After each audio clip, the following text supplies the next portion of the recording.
With that age, you had to face with many difficulties, right? Yes, so I grew up in a Muslim household Where was that? in New York City. New York City, in a Muslim household.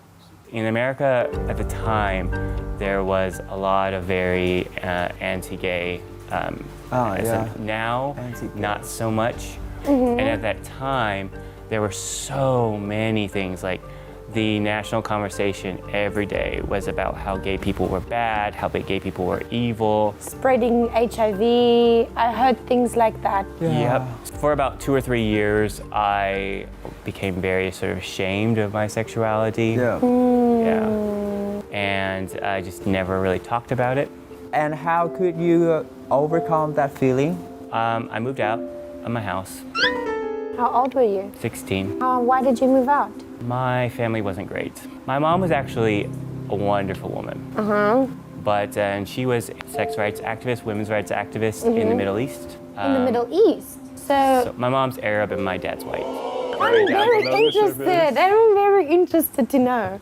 Your mom is Arabic and your dad is white, and you grew up in New York. And you had a good relationship with your mom, Yes. and your dad, no, not really. No. He didn't like that I was gay. I mean, we never really talked about it. No. But like one day I was researching on the internet a school project. Well, and it was for a book, but at the same time I was researching like, how do you know if you're gay? Okay, I understand. And I woke up one day to find my dad had found all of that on the internet and became very like angry about it. And so I pretended that I was just researching it for that book. Smart way to lie, but not good. Not good. My mom was Muslim, my dad was Christian.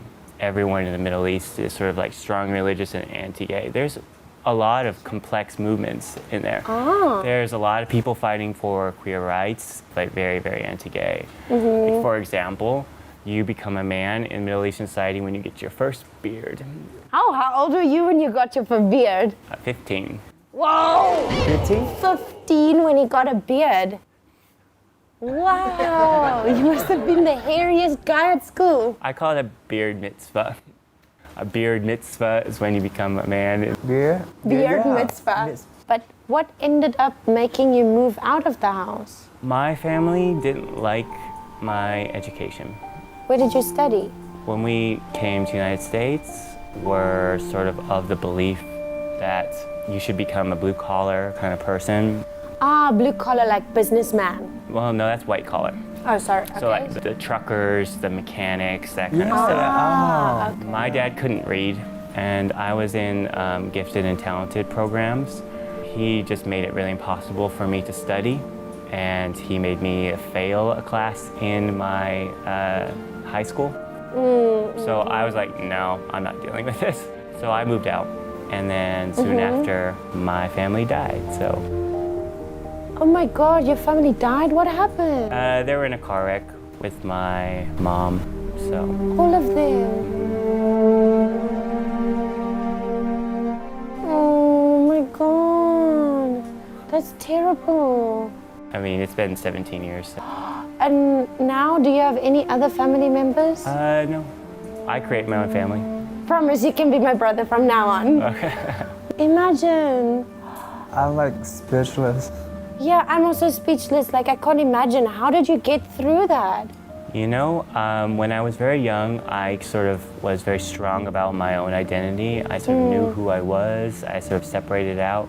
But very quickly, I sort of realized that when you're orphaned, you have to be everything for yourself. So I am my cheerleader. I'm the one who motivates me. I'm the one who tells me that I'm being dumb.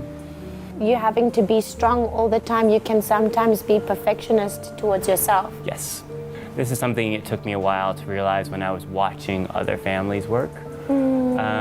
Your mom might, be the one who encourages you and tells you, like, you're doing great, Your dad's like, do better.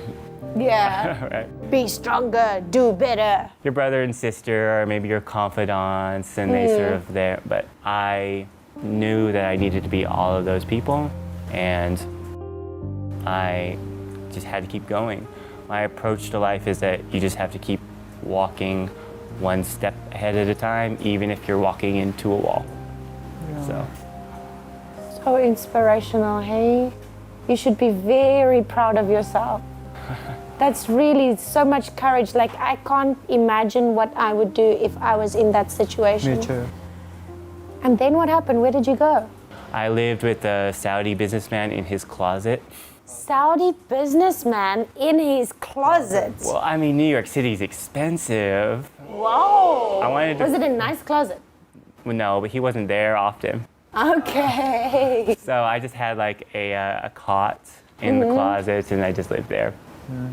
When life is so hard to you, do you have any close friend or Oh yeah, to share it? yeah. My friends are my family. Sometimes I don't think they know that. I have one, my best friends, who lives in the state of Montana now, and I have a great friend in Panama. I have a very good friend here.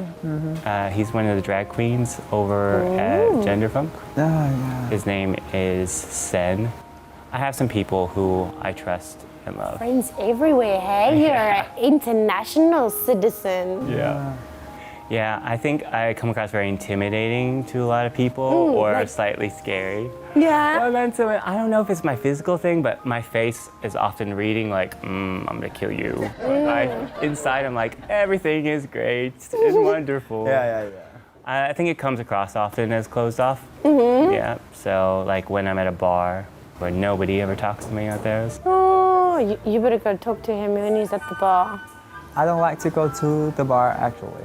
Have you ever approached a guy at the bar? Not yet. Wait, Why? Because I don't want to do that like that much. You want to be approached. Not really. So you never flirt with people, but you don't really want them to flirt with you either. Actually, yeah. So what? How does that work? why? I live in a traditional house and I don't like to go out to make friends or flirting. Ah, solitude kind of many guy. times. Yeah. Would you say Kind that of. you're solitude? I like my alone time. Yeah, I'm definitely more of an introverted person, you know? So you usually, if you want to engage me, you're going to want to do it on some deeper topics, which is hard in a bar, yeah? I mean, I get that. Yeah. I still challenge myself to go out and talk to people at a bar. Usually when I go and walk by them, they get all nervous, walk away.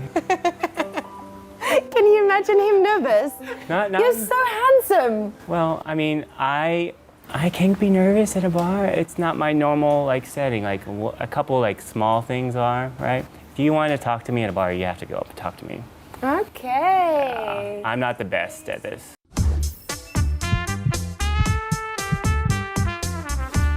So tell me about a love story. Do you have any? Love story. Why are you so curious about that? I want to know. I mean, you don't want to flirt and don't want people to flirt, so I don't know how your love life is going, but at least he goes out to the bar, so I'm sure there has to be some kind of love life.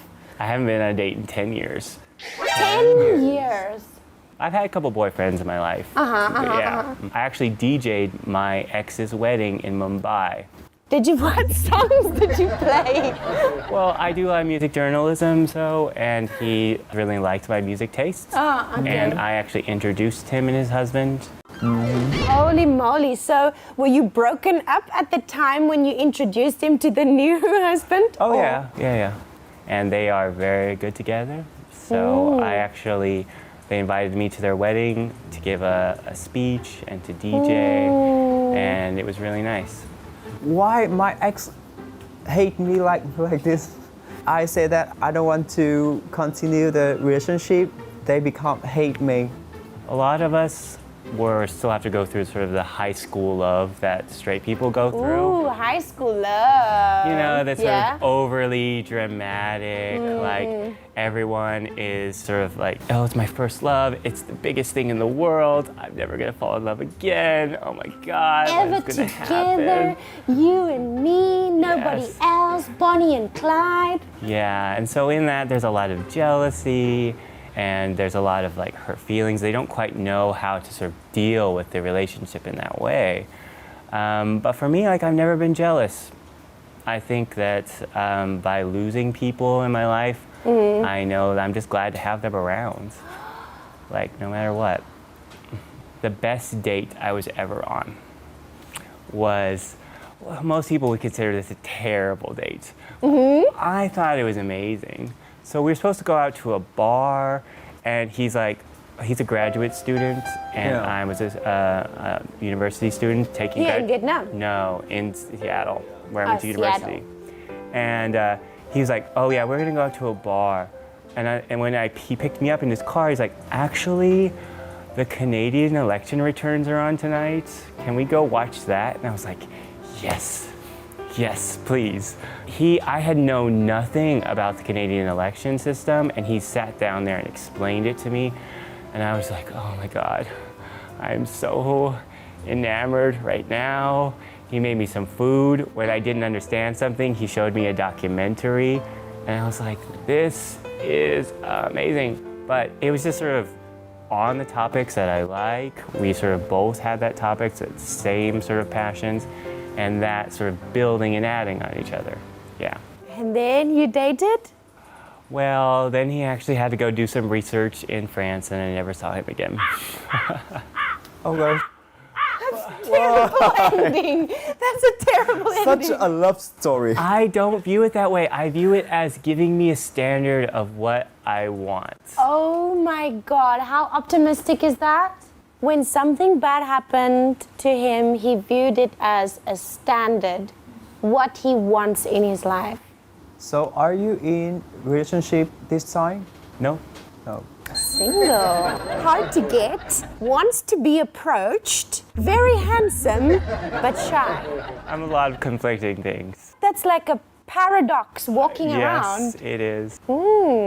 So let's talk about the LGBT community in Vietnam compared to, you said, New York, right? I lived in New York and Seattle. Can you tell us a little bit about the LGBT community over there compared to how it is here? I think there's a lot less people who feel like they need to sort of hide their sexuality. In Vietnam? In America. But in Vietnam, it's different.